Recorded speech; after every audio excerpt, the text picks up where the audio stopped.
We're not in Paris, we're in Cleveland, Ohio. Anyways, we're at the Adeboi's house, and Elena got her patriarchal blessing Sunday, and today she's physically picking up the document. And brother and sister Adeboi are people I've known for an awful long time, because I'm very old. But anyways, one of the things that I wanted Elena to be able to do was, since I've known the Adebois quite a while, and I've heard Brother Adeboi speak, and consider the fact that Dad's passed away and we didn't get to hear much of his stories about when he was in the war and the like.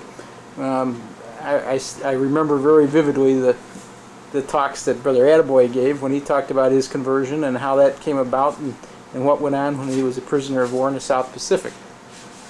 So if you're willing, Brother Adeboi, we just want to go ahead and have you relate that story to Elena, and I want to capture this on film if that's okay, so that sometime in the future she wants to remember the patriarch who gave her a blessing and the story behind that.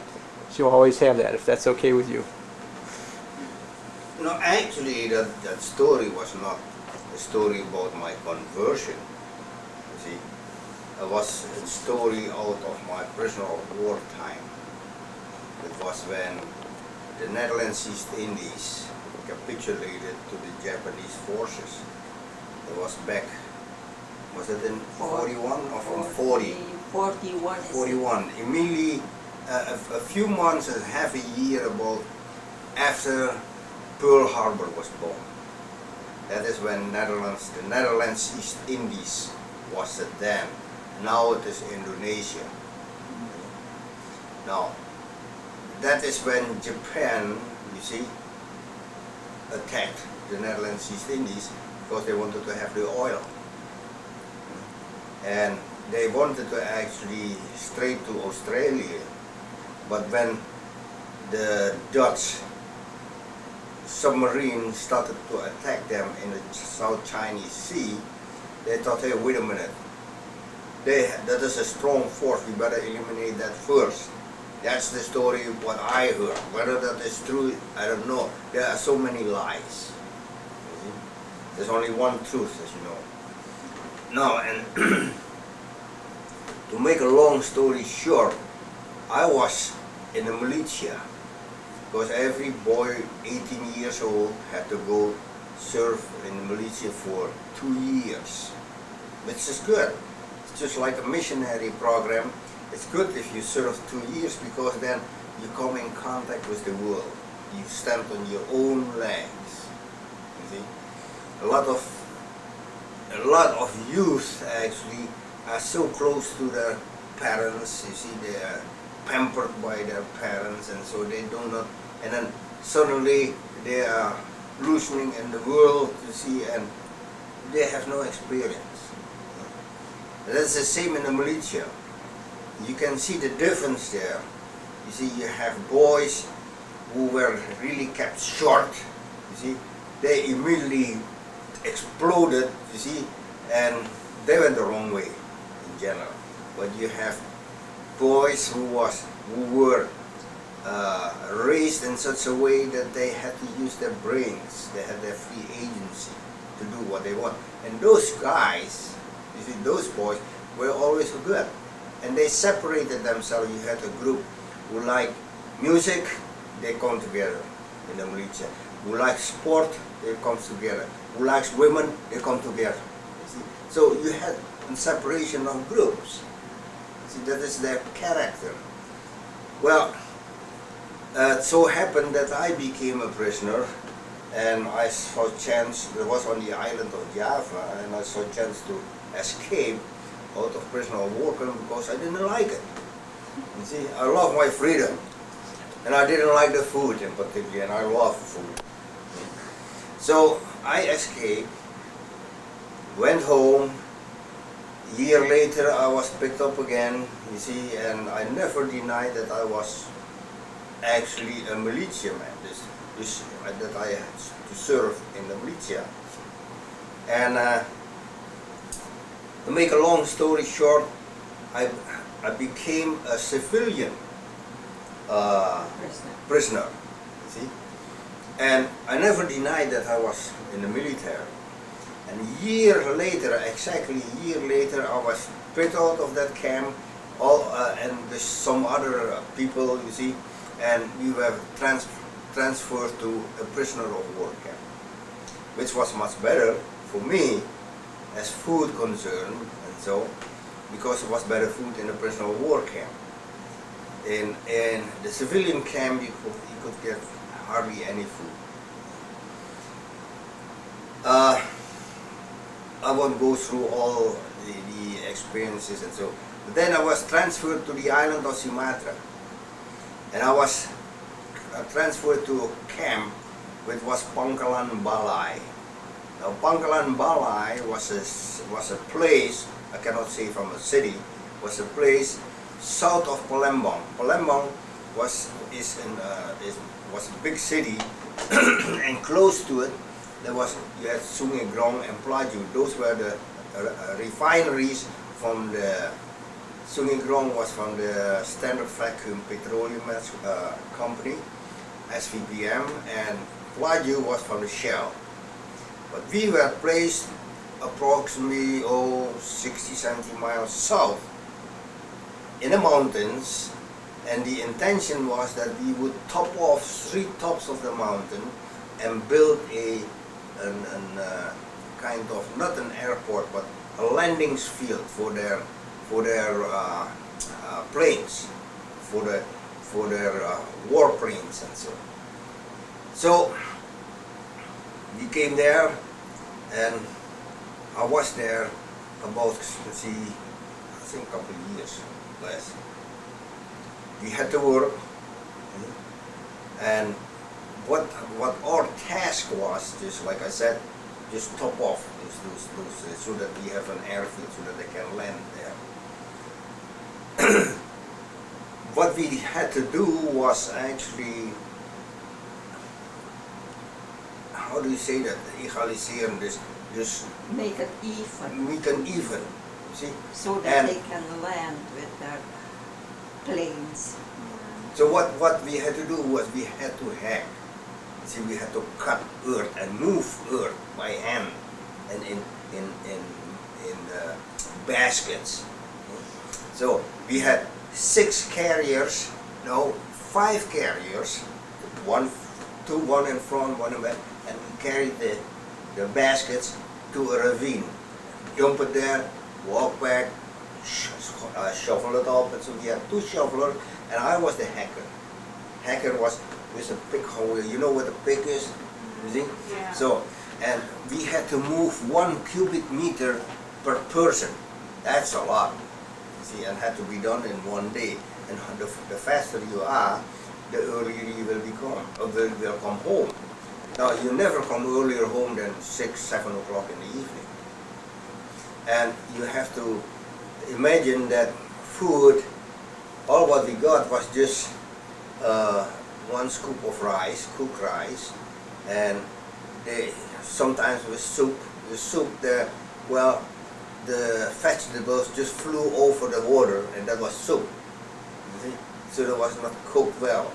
Now, and that started to work on my nerves apparently. You see, after so many months, there was one guy, one guard. He was the meanest guy we ever knew.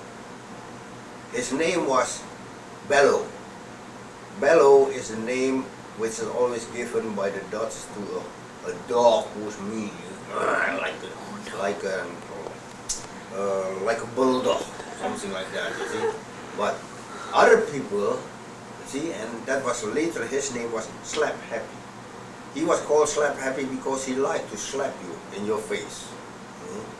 And real mean. So, and he was the supervisor for that work on the airfield.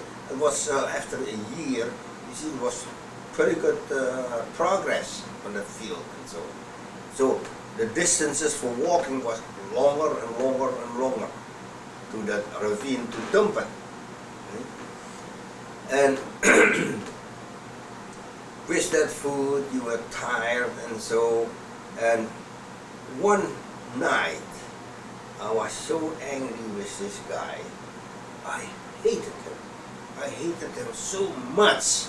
You see, I never knew that a person can create so much hate in his heart for another person, that I decided I'm gonna kill him. Tomorrow I'm gonna kill him, because I was a hacker. I had the pig, I had my weapon, you see, and he usually, it was pretty high, 8 feet higher, the wall, 8 to 10 feet high. Then what I do is, you cut in this way, you cut in this way, and you cut in this way, you see, and when you cut this in way, the whole wall falls down. So that is 13 cubic feet of earth, what has to come down and what he has to move. So, and he has the habit to inspect and see whether those lines that we do not smuggle with that. Because what we did is we pull the line out, move it. So, and not take it easy. And according to their calculations, they didn't move as fast as they had calculated, their engineers. So something was wrong. So he was always inspecting us. See? And we were always on the watch out or on the lookout, see, because as soon as he come in, and then we yell each other, watch it, watch it, watch it, and we pull that stick, you know, the borderline, back in the correct place. But as soon as he was gone, checking there, we moved it back there. You see, so we were all, there was no win for them. They could never win. But then, so I decided I'm gonna kill him. And I figured out in my mind, you see, in my hate, how to kill him. With my pick, I was going to get him right here in his head. If he is below me, see, because I work upstairs, I mean upstairs is on the top, and if he walked down there, I was going to hit him right on his head. And I didn't care about the consequences. I didn't care at all what is going to happen. When I decided, when I made the decision, I fell asleep and I got a dream. A dream I never forget.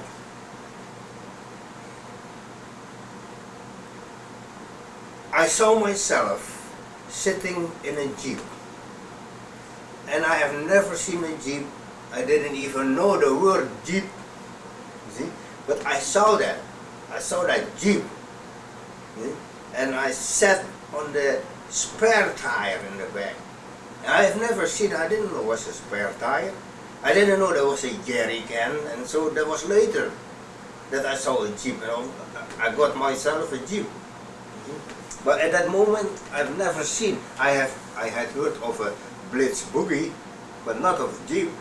So I saw myself sitting on a jeep, and I don't know who the driver was, you see, but he drove real fast alongside the road. And suddenly, you got the bend in the road, quite sharp. And he had such a speed that I saw that he couldn't make it. So I yelled to him and said, "Watch out!" And at the time that I said, "Watch out," he flew off the road into the rice field. There was a rice field there, just like a kind of prairie and so, you see. And he was so going so fast, and I was scared, and I yelled at him, "Hit the brake, hit the brake!" And he wanted to hit the brake. He said, "My brake is shot." And he couldn't steer either. His steer was stuck, was tight. And so all I could do was just hang on to that, you see, to, there was a kind of, what do you call that? Roll bar? Yeah, to put the cap over, Yes, you see. yeah. So I was hanging on there, Yeah. and he was flying, and I saw, suddenly he hit, I don't know what, there was, I think, a kind of ditch. You see, with such a force that I flew off the jeep in front of it. And with the same speed, I was skidded on my behind, just over that field. And then suddenly I saw trees flitting by, you see, real fast, and then came up to a sudden stop. While flitting by those trees, I thought, no, you're gonna die. No, you're gonna die because you're gonna smash. You're gonna smash against those trees. Nothing of it. Those trees were there, and then suddenly I came to a stop, and I sat there on the ground, you see, and I looked. How is it possible that I ever got that speed between all those trees? Because I was surrounded by trees. And while I was sitting there, I suddenly saw bare feet in sandals. And I looked there and I said, I was thinking, what is that? Who is that? And I looked and I saw a white robe up to here. You see, I saw a few ankles. You see, no socks or whatsoever, just barefooted, ankles and a robe, white robe. And I look up, and when I looked up, I said I cannot say that I saw his face, but there was such a beauty, such a love, I cannot express it. And when I look at it, he laid his hand upon my hand and he said, and at that moment that he laid his hand on my hand, I saw myself standing on his left side. You see? And I saw myself as a little boy, curly hair. And he said to me, leave the other children up to me. Yeah. And I looked, I knew that somebody was standing next to him on the right hand. And I looked, and here, lo and behold, I saw Slap Happy. As a little boy with curly hair. Well, I know him only as with a bald head. It's short, you know, crew cut and so. And I looked at him, and he said, and in that moment he said, leave the other children up to me. And at that moment that he had said, and I saw him, I felt suddenly a great love for that little boy, for Slap Happy. Such a love, such a hate I have never known, and not such a love I've never known. So suddenly, the transition from hate to love. And at that moment, I woke up. But that feeling in my heart was so strong that was at the time that I woke up, it was time for appel. You know what appel is. You see, you have to get out. It is all the barracks and so stand in line to be counted and so. And I came as still as in a dream outside, and I looked at those guards, you know, who were yelling and so forth. And it was so much peace in my heart that I didn't care. I didn't care. I love those guys. And because of that, as I was in a trance, you see, and I came too late, you see, at the place of entrance, this at the gathering place, to get you pick wheel, you shuffle and so to work. I came too late, and all those guys, you see, the whole troop was standing already waiting. And this guy, this Slap Happy, he was standing there and he was looking. And I came on with my pick on my shoulder, came on, just walking, happy in my heart, didn't care about, wasn't scared at all. You see, I walked then, so I had to close at the end, just, I was the last one. You see, everyone was in the line and everyone was looking at me, and I came down there. He was the last one, I came in here, and here was the rest. And he looked at me, and I looked at him. I don't know how I have looked at him, but he looked at me, he was confused. I could see he was confused. And then finally he said, "Ah!" He said, "Padero!" He said, you see, and he wanted to hit me. He hit the man next to me, and then he hit the man there, that way. He didn't hit me. He hit him and he hit him. You see? So then that was the end of it. So we went to the field. And since then, I never had a hate for him. Never. But I had never known that you can have a feeling of hate so deep. So deep. And immediately after that, a love so deep. That's what I saw. I was asked, did you see the face of the person? I said, no. But I knew it was Jesus Christ. I knew that. I had that feeling. All what I saw was a goodness. Whether I saw it or felt it, but I saw a goodness so great that I know words to describe. And that is the story. Did he ever slap you again after that? No. No, he never did. No.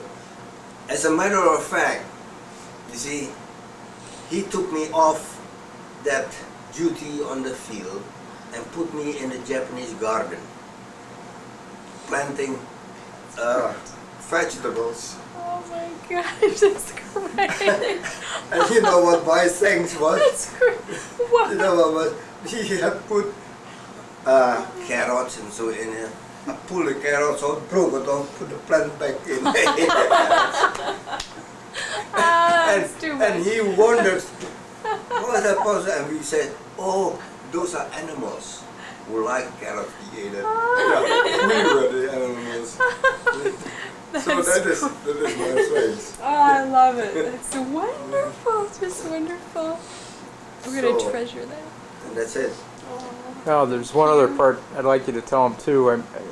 As I can remember from hearing the story too, when the missionaries came by, or when you first were introduced to the church, then you when they talked about the Joseph Smith and his first vision, and you related it to the dream and said then this has to be the true church because it's because the Joseph Smith's vision of the Father and the Son basically coincided exactly as you saw the Savior in your dream, as I recall. Oh, wait a minute. You have a I good had so many dreams. Yeah, because you don't eat meat in prison camp. You see, my explanation And is... the less meat you eat, Mm-hmm. the bigger you can see. That's your spirituality. They said Yeah. if you do not eat meat, become real strong. Strong. Oh, that's interesting. And apparently, I'm blessed with something that I can see. Yeah. Yeah. That the feeling actually becomes reality. Yeah. Such a strong feeling that I can say, I can see it. Oh my gosh. That's wonderful. Now, and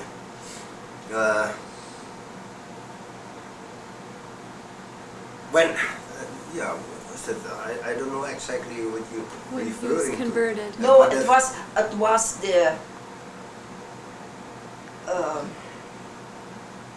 the robe Yeah. he wore was exactly the same what he saw in his dream. Like he said, he saw sandals. He looked up and then it was a robe from there up. So when they told about the Father and the Son, and then Moroni, when he appeared to Joseph Smith like that, he said, yes, because I saw it in my dream. Yeah, that's the same dress. Yeah. And I remember when I met him, there was a picture on his table. Yeah, there was a man till here. He drew that, you know, but he saw me looking at that picture and he said, but it doesn't look like that. So don't have any imagination. And I thought it looks like King Arthur. You remember King Arthur? Yeah, yeah. And I said, is it a king? Yes. He said, oh, because he has a crown. So I said, who is he? And then he said, I try to picture God the Father on paper, but it doesn't look at all, he said. But I try. I want a picture. I want to keep it for myself, he said. Yeah. Now my first vision in a camp, that was in the civilian camp. We were laying there with the 10 of us. It was just like a hall like that, you know. See, that was in a building what was where the nuns were and so forth, the Catholic nuns. They called it Maria Sterre de See, Maria Star of the Sea, something like that. See? There's what was it, a cloister? Yeah. How do you say that? Cloister? Convent? Convent. Yeah. No, we were the prisoners, civilian prisoners. And that was my first Christmas that I ever spent away from home. Everyone was, my mother died, see, luckily, so she didn't have to go through all that bad time. And just on the bare floor with a mat, you see, so it's hard. Yeah. And I slept there, and the left, imagine, it was just the length of a person, that hall, just a little bit longer. And on the left was a door toward the outside, but that was closed, and with wires and so forth, you see. I got a dream. You had there a 500 watt bulb, you see, was there. And this was closed off, this was closed, and the door, that he just like a blanket was hanging there, just to keep the light a little bit out of our eyes. And suddenly I looked up, and above the door, as you know, those buildings that they had a kind of window, see, to let air in, this circulation. And I looked up and I saw a light coming closer and closer and closer and closer, just like a beam, you see. And before I knew it, you see, the beam was on my chest, and it was a rectangular, and then it narrowed down to a half of it, and it became rectangular again. And you have to understand my mood at that time. Christmas, for the first time outside, so nobody around me, from the family or what. And then I heard this, a voice telling me, courage, persevere, trust me. That is what I heard. And then slowly being reflected. Wow. And that has always given me some courage. You see, Yeah. And how old were you at that time? 18, 18. 18, 19, 18, 19. This is longer than I have a century. Yeah. They do such things I never forget. Another thing that is minder good, those guys, one of them was a medium, and he loves to play, ever heard of cross dance? There's a cross like that, there's nails on the end, you see, and then you hold it like this. It was made from bamboo, you suppose this. You hold it like that, and then the media calls up a spirit, and you feel, you see. I was curious. I always look and I didn't believe it. You see, in my heart, that's humble. But then curiosity, you I said, hey, can I participate? Oh, sure. No, so I sat down there. What do I have to do? Hold it? No, you just let it rest so that nobody can pull it. So I let it rest and watch it, and suddenly you felt pressure on it. You see? And in the middle of the cross is a nail also, with the head down. And you felt the pressure, you see, and it started to dance. And it was dancing on a piece of cardboard with a full alphabet, and this in the corners, yes, no, maybe, you see, and one more, I don't know what it was. But anyhow, the medium, you see, whatever you call that person, he asked, who is this? And it dances. And still in my heart I say, oh, that's all humble. But I play along, you know. And then started spell I-D-A.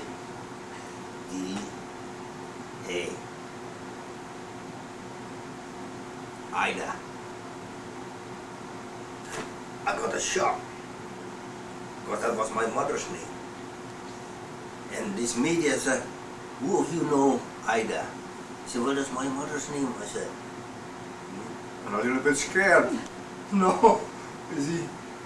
And then he said, do you have a message for us? And the message was, why do you call me back?